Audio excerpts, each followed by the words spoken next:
TBC 클리닉 건강 365 주치 김영선 영상의학과 전문의와 지금부터 함께하겠습니다. 네. 어서 오세요. 안녕하세요. 안녕하십니까. 영상의학과 김영선입니다. 네, 네. 반갑습니다. 요즘 건강검진철이라고 하잖아요. 네. 검진하러 많은 분들이 병원에 가시는데 그러면 영상의학과가 더 바빠지지 않을까요? 그래요. 예, 우리나라는 국가암 검진 프로그램이 잘 정립되어 있을 뿐만 아니라 건강검진에 대한 국민적인 관심도 높은 편이라서 건강검진하러 오시는 분들이 많이 있습니다. 네. 특히 연초보다는 연말이 가까워질수록 올해가 가기 전에 건강검진을 해야 되겠다 하고 생각하시는 분들이 많아서 요즘 건강검진하러 오시는 분들이 많아서 영상의학과들도 바쁜 시간들을 보내고 있습니다. 아, 그렇군요. 사실 과장님 저도 그 중에 한 명이에요. 아직까지 검진 안 받았는데 근데 주변에 보면 건강검진 받고 나서 이상 이제 소견이 나오면 뭐 엑스레이나 초음파 검사를 하라고 통보를 받잖아요. 네. 근데 저는 너무 궁금한 게 있었어요. 하루에 한 사람이 몇 개까지 이런 검사를 받을 수 있을까? 너무 많이 받으면 이게 또 안 될 것 같거든요. 네, 하루에 MRI나 엑스레이, 초음파, CT를 함께 하게 되는 경우가 많은데요. MRI나 초음파 같은 경우는 크게 문제가 될 것이 없겠지만 잘 알려진 바와 같이 엑스레이나 CT는 방사선을 이용해서 인체 내부를 촬영하는 영상 기법인데요. 인체가 방사선에 일정 수준 이상으로 노출이 되면 몸에 해로울 수가 있습니다. 그래서 엑스레이나 CT 촬영을 단기간에 너무 많이 하시는 것은 몸에 해로울 수가 있습니다. 일반적으로 진단 목적으로 시행하는 방사선 피폭은 안전한 것으로 되어 있기는 합니다. 하지만 의료기기로 인해서 방사선에 지나치게 노출되지 않으려면 불필요한 검사를 단기간에 여러 번 반복해서 하시는 것은 피하시는 것이 좋겠습니다. MRI 같은 경우에는 방사선에 노출될 문제는 없지만 검사하는데 시간이 길게 걸리고 폐쇄공포증이나 공황장애 등의 불안증이 있는 분들은 검사 자체를 굉장히 힘들어하시는 경우가 있습니다.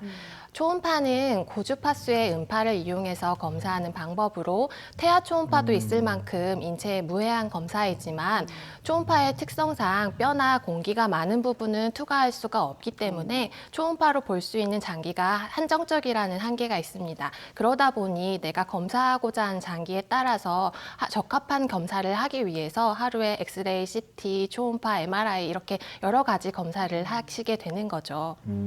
네. 그리고 요즘 또 펫CT 이것도 네. 많이 찍던데 이건 어떤 경우에 좀 하는 건지 궁금하고요. 만약에 제 몸에 아무런 이상이 없어도 나 찍고 싶어 하면 그냥 찍을 수 있는 건지. 궁금하네요. 네. 그리고 또 왠지 좀 비싸지 않을까 이런 생각이 들거든요. 어때요? 네. 펫CT 같은 경우는 사실 검진 목적으로 권장하는 검사라고 하기는 어렵습니다. 펫CT가 암의 가장 초기 단계를 잘 진단할 수 있다고 해서 건강검진에 포함되어 있는 경우가 있는데요. 펫CT의 방사선 피폭량 때문에 건강한 성인을 대상으로 한 단순 검진 목적보다는 암 환자에 있어서 치료 전에 전신 전이를 진단하거나 암 치료 후에 재발을 조기에 진단하는 목적으로 검사를 하시는 것을 더 권장하고 있습니다.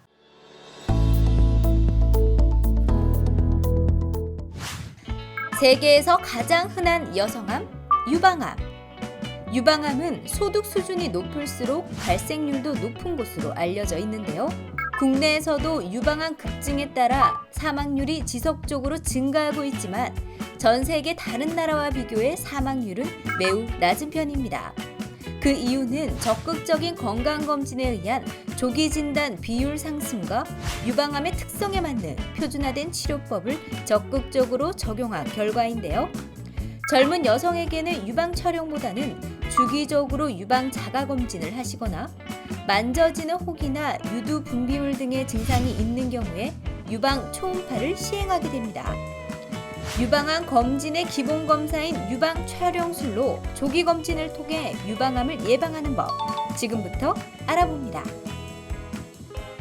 네, 사실 유방암은 우리나라 여성들이 가장 두려워하는 네. 암이고요. 또 암 발생률 순위도 높은 걸로 알고 있습니다. 네. 우리나라 여성들에게 유방암 얼마나 많이 생기는지 발병률이 궁금한데요. 그래요. 예. 유방암은 세계에서도 가장 흔한 여성암으로 2020년 기준으로 전체 여성암의 약 24% 정도를 차지하고 암 사망률 또한 15% 정도로 가장 높습니다. 2020년 국제암 보고서에 따르면 유방암은 소득 수준이 높을수록 발생률이 높은 것으로 알려져 있고요. 한국은 북미나 서유럽과 함께 유방암 발생률이 높은 국가에 속합니다. 유방암은 특히 전 세계적으로 발생률이 빠르게 증가하고 있고 우리나라에서도 역시 여성에서 발생한 암 중에 가장 흔한 암입니다. 하지만 다행히도 우리나라는 암 발생률은 높지만 암 사망률은 전 세계 다른 나라와 비교했을 때 10만 명당 6.4명 정도로 아주 낮은 편인데요. 이는 우리나라는 암 검진 사업이 잘 되어 있어서 조기에 진단하는 비율이 높고 유방암 특성에 맞는 표준화된 치료법을 우리나라 환자들에게 잘 적용하고 있기 때문에 이로 인해서 유방암 사망률이 낮은 것으로 생각되고 있습니다. 누구나 알고 있는 사실이지만 조기 검사가 꼭 진짜 필요한 것 같아요. 근데 과장님, 우리나라에서 특히나 유방암 발생률이 또 빠르게 증가하는 데는 분명히 이유가 있을 것 같거든요. 네, 유방암 발생 증가 원인을 확실하게 규명하기는 어렵지만 고지방과 고칼로리로 대변되는 서구화된 식생활과 그로 인한 비만, 그리고 늦은 결혼과 출산율의 저하, 수유 감소, 이른 초경과 늦은 폐경 등으로 인해서 여성 호르몬인 에스트로겐에 노출되는 총 기간이 증가한 점이 요인으로 생각됩니다. 그리고 우리나라는 일반 국민의 건강에 대한 관심이 증가한 것과 더불어서 정부 주관의 암 검진 사업으로 유방 검진이 활성화되어 있기 때문에 유방암의 발견 빈도 자체가 높아진 점도 원인으로 꼽을 수 있습니다. 네, 네. 이 유방암을 조기에 발견하면 이 네. 사망률을 많이 줄일 수 있다고 하잖아요. 그렇죠. 그만큼 빨리 검사를 받는 게 중요할 것 같습니다. 네. 언제부터 유방암 검사가 시작되는지 너무 어린 나이에 할 수는 없을 것 그렇죠. 같거든요. 네. 10대부터 유방암 검사를 하실 필요는 없습니다. 일반적으로 유방 검진의 기본 검사는 유방 촬영술입니다. 유방 촬영술은 엑스레이를 이용해서 유방의 내부 구조를 확인하는 방법인데요. 유방 조직은 한편으로는 엑스레이에 민감한 조직이기도 하기 때문에 검진으로 인한 이득과 실을 따져서 이득이 더 클 때 시행하는 것이 좋겠죠. 아직 임신과 출산을 겪지 않은 젊은 여성의 경우에는 유방 조직이 완전히 성숙되지 않은 상태이기 때문에 엑스레이에 좀 더 민감할 수 있습니다. 그래서 젊은 여성에게는 유방 촬영보다는 주기적으로 유방 자가 검진을 하시거나 만져지는 혹이 있거나 비정상적인 유두 분비물 등의 증상이 있는 경우에는 유방 초음파를 먼저 하시는 것이 좋습니다. 아무래도 여성이라면 누구나 이제 유방암 검사를 하게 되는데 그러면은 유방암이 있는지 없는지는 혹시 엑스레이 검사만으로 이게 가능한가요? 알 수 있을까요? 네. 유방 촬영술은 엑스레이를 이용해서 유방의 내부 구조를 확인하는 검사 방법으로 유방암 선별 검사로 이용되고 있습니다. 유방에 판을 대고 압박을 가해서 사진을 찍게 되는데 이 과정에서 많은 분들이 아파하시고 검사를 힘들어 하십니다. 종종 너무 아프니까 살살 눌러서 찍어달라고 하시는 분들도 계시는데 이렇게 압박을 잘해서 찍어야만 병변 부분이 정상 유방 조직과 구별돼서 보이게 되고 또 제대로 압박해서 찍지 않으면 오히려 노출되는 방사선량이 증가하고 사진이 뿌옇게 나오거나 흔들려서 크기가 작은 미세 석회화들이 보이지 않게 되기 때문에 아프고 불편하시더라도 압박을 잘해서 검사를 하셔야 합니다.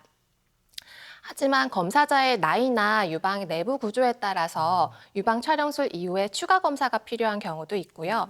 유방 촬영술만으로는 유방암이 발견되지 않는 경우도 있다는 제한점을 가지고 있습니다. 그렇기는 해도 단독 검사로서는 유방 촬영술이 가장 효과적이고 기본적인 유방 검진 방법입니다. 특히 조기 유방암의 경우에는 미세석회화로 나타나는 경우가 많은데요.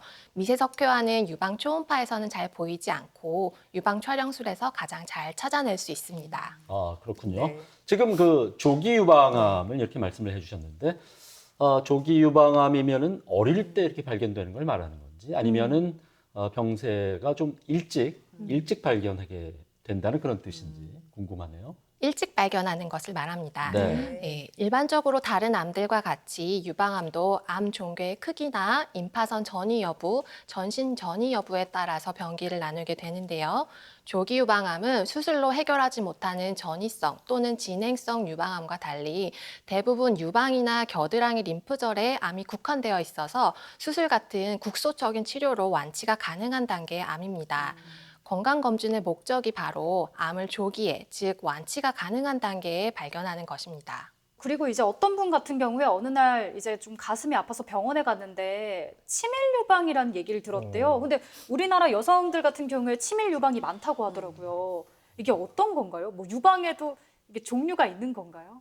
우리나라 여성들은 절반 이상이 치밀 유방이기 때문에 건강검진에서 유방 촬영술을 시행한 뒤에 치밀 유방이라고 들어보신 분들이 많으실 텐데요.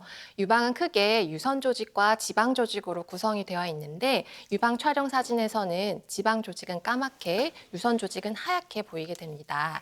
전체 유방에서 유선 조직이 차지하는 비율을 크게 4단계로 나누어서 3단계 이상은 유선 조직이 지방보다 높은 비율을 차지하고 이것을 치밀 유방이라고 합니다. 치밀 유방 자체가 병인 것은 아닙니다. 하지만 유방 촬영술의 민감도를 저하시키는 요인이 될 수 있는데요.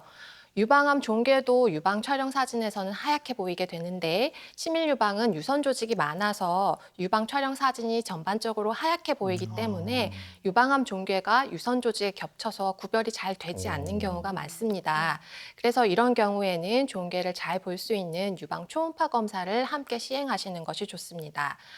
또 치밀 유방은 그 자체로 유방암 발생 위험 인자로 알려져 있기 때문에 치밀 유방이신 분들은 좀 더 유방암 검진에 관심을 갖고 정기적인 검진을 받으시는 것이 좋겠습니다. 아, 그러면 말씀하신 대로 치밀 유방일 때는 촬영술만으로는 이제 한계가 있으니까 초음파 검사를 받아봐야 된다는 거네요. 언제 한 번씩 받아보면 좋을까요? 치밀 유방인 여성들의 경우에는 유방 촬영술만으로는 암을 찾아내는 데 한계가 있기 때문에 유방 초음파를 함께 하는 경우가 많은데요.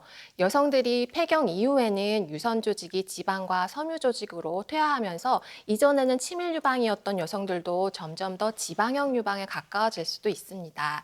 하지만 이에 개인차가 크고 특히 폐경 이후에 호르몬 치료를 받으시는 경우에는 다시 유선 조직이 발달해서 치밀 유방이 되는 경우도 있어서 이 경우에는 검진 목적으로도 유방 초음파를 하시는 것이 좋겠습니다. 네. 그 유방이 석회화되기도 하고 유방에 석회가 있는 경우도 있다고 얘기를 하는데 이런 건 어떤 건지 궁금합니다. 석회가 있으면은 나쁜 거겠죠? 어떻습니까? 유방 석회는 유방 조직에 칼슘 같은 무기질이 침착된 있는 상태로 크기에 따라서 거대 석회화와 미세 석회화로 나눌 수가 있습니다. 거대 석회화는 크기가 크고 대부분 양성 소견입니다. 양성 석회화가 있다는 결과지를 받으셨다면 추가적인 검사가 필요하지 않으니까 크게 걱정하지 마시고 정기적인 유방암 검진을 받으시면 됩니다. 미세 석회화는 유방 촬영술에서 하얀 점으로 나타나는 미세한 가루 같은 병변인데요. 초기 유방암이 종괴 없이 미세 석회화로만 나타날 수가 있기 때문에 주의를 요하는 석회입니다. 미세 석회화는 크기가 매우 작기 때문에 확대 촬영을 추가로 시행해서 그 모양과 분포를 정확히 파악해야 합니다. 미세 석회화가 바로 유방 촬영에서만 보이기 때문에 유방 촬영술이 어떤 다른 검사로도 대체할 수 없는 가장 중요한 유방암 검진 방법인 것이죠. 그러면 이 유방 조직에 말씀하신 대로 칼슘이라든지 무기질이 이제 침착이 되면 네. 석회가 진행이 되는 거잖아요. 근데 우리 몸을 구성하는 데 있어서 저는 예전에 학교 다닐 때 칼슘이 중요하다고 배웠는데 네. 칼슘이 많이 들어있는 음식을 먹으면 왠지 안 될 것 같은 생각이 그러니까요. 들거든요. 어떻게 해야 돼요? 유방 석회화는 칼슘 섭취량과는 관련이 없습니다. 유방 석회화의 원인으로는 과거에 있었던 염증이나 유선 분비물이 원활하게 배출이 잘 안 되었을 때 혹은 유방암이 있을 때 등이 있습니다. 네, 그리고 또 유방 촬영을 했을 경우에 비대칭인 경우에는 유방 관련 질환이 생길 가능성이 높아지는 건가요? 네, 유방 촬영술에서 말하는 유방의 비대칭은 유방의 외형적인 비대칭이 아닌 유방 실질의 대칭도를 의미하는데요. 유방 촬영은 양측 유방을 두 방향, 즉 아래 위 방향과 좌우 방향으로 각각 촬영해서 총 4장의 사진을 기본으로 얻은 후에 이렇게 양측 유방의 사진을 대칭적으로 나란히 놓고 좌우 유방의 대칭성을 비교해서 이상 부위를 찾아내게 됩니다. 반대측 유방과 비교해서 국소적으로 음영이 증가한 부위가 있다면 이것을 비대칭이 있다고 합니다.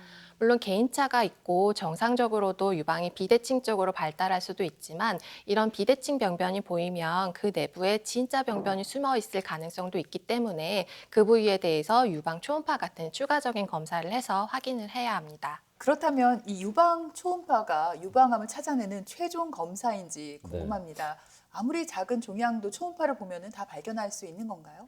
초음파 검사는 방사선이 아닌 고주파수의 음파를 이용해서 검사를 하기 때문에 인체에 무해하고 유방을 압박하지 않고 누워서 편안하게 검사를 받을 수 있다는 장점이 있습니다. 앞서 보여드린 유방 촬영에서 비대칭 부위가 보인다면 그 내부에 유방암을 의심할 수 있는 병변이 있는지를 초음파 검사로 확인할 수 있는데요. 고해상도의 초음파를 이용하기 때문에 수밀리미터의 작은 종괴도 찾아낼 수가 있습니다. 또 추가로 색도플러 초음파를 이용을 하면 종괴 내부와 그 주변에 혈관이 발달된 정도를 파악해서 이 종괴가 악성 가능성이 어느 정도 있는지도 판단을 할 수가 있고요. 유방 초음파는 실시간으로 이루어지는 검사이고 검사자에 매우 의존적이라서 주관적인 검사이기 때문에 성능이 좋은 기계를 이용을 해서 이를 잘 활용할 수 있는 숙련된 의사가 검사를 하는 것이 중요하겠습니다. 유방 초음파 검사를 해서 악성 가능성이 있는 병변을 발견을 한다면 초음파 유도하에 조직 검사를 시행해서 최종적으로 진단을 내리게 됩니다. 근데 병원에 가면 네. 온 환자분들한테 처음부터 유방 초음파를 권하지는 않잖아요. 분명히 또 권하게 되는 또 기상이 있을 것 같거든요. 네. 네, 유방 촬영술에서 치밀 유방인 여성들에게 보완적인 검진 방법으로 사용을 하게 되고요. 35세 미만의 젊은 여성의 경우에는 치밀 유방이 많고 상대적으로 유방암 발생률이 낮고 또 방사선에 유방 조직이 더 민감하기 때문에 초음파 검사를 우선적으로 시행하고 있습니다. 그리고 임산부나 수유부도 유방의 밀도가 증가되기 때문에 우선적으로 초음파 검사를 하게 됩니다. 유방 촬영술에서 이상 소견이 있어서 추가적인 검사가 필요한다든지 혹은 만져지는 혹이나 이상한 유두 분비물이 있다는 등의 증상이 있을 때에는 그 증상에 대한 평가를 위한 진단적인 검사로도 시행하고 있고 또 초음파 유도하에 조직 검사를 시행할 때도 이용하고 있습니다. 저도 유방 초음파는 받아본 적이 없는데 제 지인분이 이거를 받은 결과 좀 후기를 얘기해 줬거든요. 근데 초음파를 하는데 계속 막 삑 이런 소리가 나서 받는 동안 너무 불안했대요. 혹시 뭐 무슨 문제가 생겨서 이런 소리가 나는 건 아닌지. 뭐 혹시 막 사진을 너무 많이 찍으면은 뭐 문제가 있는 건가요? 네, 아닙니다. 유방 초음파 검사뿐만 아니라 일반적으로 모든 초음파 검사가 실시간으로 인체 내부를 관찰하는 검사이지만 검사 기록을 남기기 위해서는 반드시 사진을 찍어서 남겨야 합니다. 사진을 찍을 때마다 기계에서 삑삑 소리가 난다고 다 이상이 있는 거냐고 불안하다고 하시는 네, 분들이 많이 맞아요. 있습니다. 네. 병변이 있어서 사진을 찍을 수도 있지만 네. 초음파학회에서 권장하고 있는 표준 초음파 촬영 방법에 따라서 각 장기별로 검사할 때마다 정상이어도 남겨야 하는 사진이 있습니다. 유방 초음파의 경우에는 유두를 중심으로 유방을 크게 4개의 구역으로 나누어서 상외측과 하외측, 상내측과 하내측, 그리고 유두 하부와 겨드랑이 부위의 사진을 한 장씩 꼭 남기게 됩니다. 또 병변이 있을 경우에는 이 병변이 양성인지 악성 가능성이 어느 정도일지 판단하기 위해서 좌우 방향, 위아래 방향 이렇게 여러 각도에서 보고 색도플러 검사를 추가해서 시행하기 때문에 병변 하나에 대해서도 여러 장의 사진을 남기게 됩니다. 유방 초음파가 또 급여화가 되면서 건강보험심사평가원에서도 이렇게 표준 영상 촬영법에 따라서 사진을 남기도록 정하고 있고 실제로 그렇게 검사를 잘 했고 잘 기록을 남겼는지에 대한 관리도 합니다. 초음파 검사를 받으시면서 사진을 너무 많이 찍으니까 이상이 다 있는 걸까 불안해하시는 분들이 많이 있지만 초음파 검사를 원칙대로 꼼꼼하게 제대로 하고 있구나라고 생각해 주시면 될 것 같습니다. 아, 네, 그렇군요. 네. 예. 흔히 이제 우리가 복부 초음파 찍을 때도 네. 삑삑 소리가 많이 나는데 절대 불안해하지 않으시면 될 것 같습니다. 요즘은 또 미용뿐만 아니라 다양한 이유 때문에 유방 확대술을 많이 실시를 하고 있는데 그 유방 확대술을 한 경우에도 유방암 검진이 가능한가요? 어떻습니까? 유방 확대 수술을 받았는데도 유방암 검진이 가능한지 물어보시는 분들이 많이 있는데요. 네. 유방에 보형물을 넣었거나 자가지방 이식을 한 경우에는 유방 촬영술 및 초음파가 모두 가능합니다.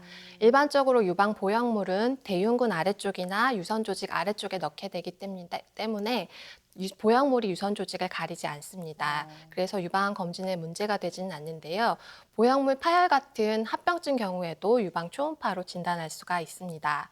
하지만 간혹 유방 실질에 실리콘이나 파라핀 같은 물질을 직접 주입받으신 분들은 유방 촬영술이나 초음파에서 이 주입받은 물질들 때문에 유선 조직이 가려지기 때문에 이분들은 유방 촬영술이나 초음파에서 암이 잘 안 보일 수가 있어서 유방 MRI를 이용해서 유방 검진을 하셔야 합니다.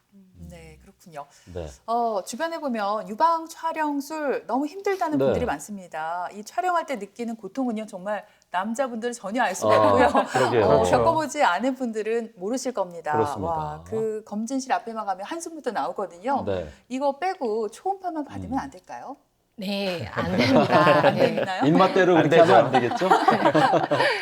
앞서 설명드렸듯이 유방 촬영술이 가장 중요하고 유방암 검진의 기본 검사인 이유는 미세석회화로만 나타난 유방암 때문입니다. 미세석회화로만 나타난 유방암은 유방 촬영술에서만 보이기 때문에 유방 촬영술을 반드시 시행하셔야 합니다. 치밀 유방이라 잘 안 보인다고 들었고 초음파하라고 들었어요 하고 하시는 분들도 계신데 치밀 유방에서 잘 안 보이는 것은 일반적으로 종괴 병변을 의미하는 것이고 미세석회화는 치밀 유방에서도 잘 보입니다. 그래서 유방 촬영술은 유방의 밀도와 관계없이 모두 시행하셔야 하는 검사입니다. 네. 근데 앞에서 네. 과장님께서 유방 초음파 검사 받고 나서 조직 검사를 하는 경우도 있다고 했는데 사실 조직 검사하면 혹시 내가 암인가? 이거 악성 종양 아니야? 사실 맞아요. 순간 겁부터 나거든요. 유방암에 있어서는 어때요? 조직 검사를 하자고 해서 모두가 유방암은 아닙니다. 유방 영상의 판독문에는 다음에 6가지 범주로 판정을 하게 되는데요. 범주 0은 불완전 판정 혹은 판정 유보로 추가적인 검사 또는 이전 검사와의 비교가 필요한 경우이고 범주 1은 정상, 범주 2는 양성 소견으로 정기 검진을 받으시면 됩니다. 범주 3은 양성으로 추정되는 병변으로 6개월 후에 추적 검사를 하시기를 권유합니다. 범주 4와 5는 악성이 의심돼서 조직 검사를 권유하게 되는데 유방암일 확률이 3% 이상만 돼도 조직 검사를 권유하기 때문에 조직 검사를 하자는 것 자체가 유방암을 의미하는 것은 아닙니다. 각 범주에 따라서 악성의 가능성이 다르기 때문에 조직 검사를 권유받았다고 해서 암이라고 단정짓고 걱정하시기보다는 조직 검사를 받고 정확한 결과를 확인하는 것이 중요하겠습니다. 네. 그러면은 만약에 본인이 느꼈을 때 유방에 통증이 좀 있다. 그러면은 바로 초음파를 좀 해보는 게 좋을까요?